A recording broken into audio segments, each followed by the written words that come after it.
Bat once again dominates ball as Sibley hits century.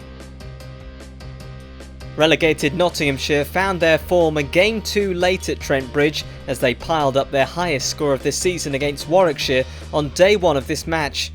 Skipper Stephen Mullaney made a career-best 179 and Joe Clark 125, his first century since his debut in April, as Notts reached 425 for 6 at the close. The question on day two was how big a score could Notts rack up? Well, Ravi Ashwin was to go early in the morning session, the India all-rounder nicking Warwickshire paceman Henry Brooks behind on his way for 38. Notts were then 8 down as Fletcher would depart for 10 runs, edging one from Hannon Dolby to Gully. Paul Coughlin was still there, but then he would fall just 1 run shy of his half-century, George Garrett trapping him LBW to leave Notts 9 down. And the innings was wrapped up soon after, Zach Chappell flapping at a short one from George Garrett and edging to slip, Notts all out for 498 runs. Dom Sibley and Will Rhodes would see out the 8 overs before lunch unscathed for the Bears, the score 24 for no loss.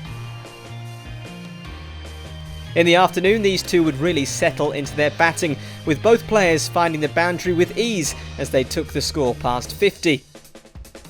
But the breakthrough did come, and it was off the bowling of Coughlin. Will Rhodes out LBW for 36, finally something for the bowlers to celebrate. But then it was Sibley celebrating as he took his own score past the half-century mark, the Warwickshire opener bringing up his 6th half-century of the season to go with 300s. As Warwickshire moved past 120 runs, another wicket with Rob Yates falling, a leading edge off India spinner Ravi Ashwin and the ball looping to Fletcher at mid-off. Sam Hain would join Sibley out in the middle and both batsmen were looking comfortable. Hard graft for the bowlers as tea was reached with no more wickets falling. It was more of the same for the Bears in the evening as this partnership was looking unflustered. This duo looking good in defence whilst also finding the boundary with regularity. And Sibley was soon enjoying reaching his century mark. A season to remember continues as he brings up his 4th century of the summer. Sam Hain wasn't too far behind in reaching his half-century, the runs continuing to flow, Warwickshire comfortably past 200 runs.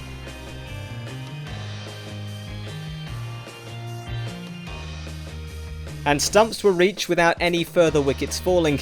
Another day of complete dominance with the bat coming to an end in Nottingham, with Warwickshire 264 for 2, Sibley on 115 unbeaten, with Hain looking good on 67.